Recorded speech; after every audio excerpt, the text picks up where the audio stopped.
Have you ever filed taxes on behalf of business? I have not, Senator. Have you ever had to comply with federal regulations on a small business? No. So it's really hard to understand what it's like when you're getting mandated and regulations coming at you.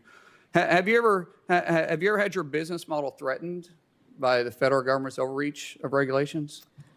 No, Senator. I have, and that's what drove me here today. Okay, our next guest saying a very clear and resounding no to Julie Su as the next Secretary of Labor. The senator asked very basic questions that required answers that you think you would get yes to at least once. Well, not the case. A lot of that going around, though, in Joe Biden's administration. Yeah, especially in that position. Joining us now is Oklahoma Senator Markwayne Mullin. Sir, thank you for joining us. So you're of course, you're one of the only current business operators in the U.S. Senate. Your questions were pretty basic, yet she didn't have answers. No, I mean, I asked her basic questions about workers' comp, about an experience mod, about making payroll, filing taxes.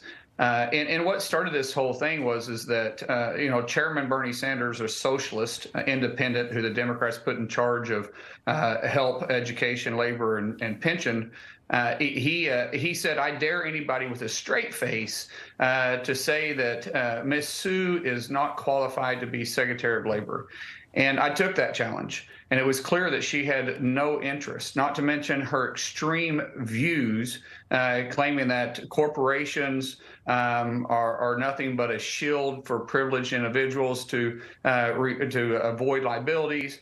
She claimed America was built on white privilege. I mean, she has very extreme views, and yet they're trying to put her as Secretary of Labor. But that's what this administration is. This administration is so to the left, so woke driven, that they don't put the best people in charge of our government. They put people that are focused on their agenda and their agenda only. And it's costing the American people every single day. Absolutely. It's the administration of identity politics. It's been that way for 2.5 years. What do you think ends up happening here?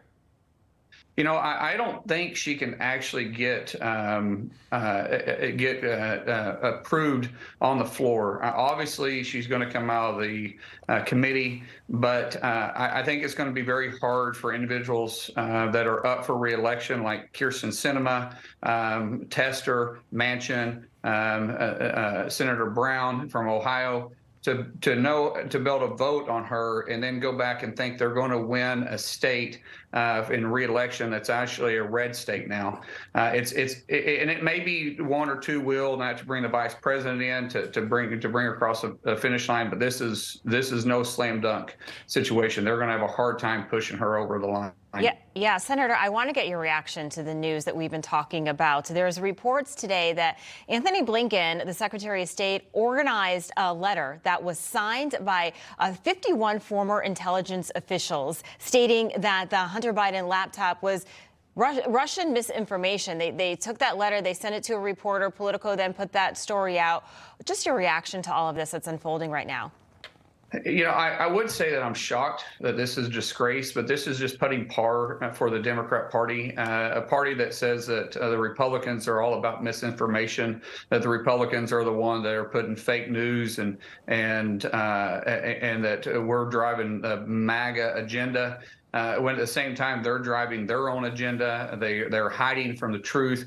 They're suppressing the press. Yeah. They're driving narratives every time you turn around about Russia. I mean, the Russia hoax, that this is Russian insights trying to keep the Democrat Party from getting in power because they fear them, saying that Russia is running up the oil prices when it's the Biden administration's own agenda and regulations that does that.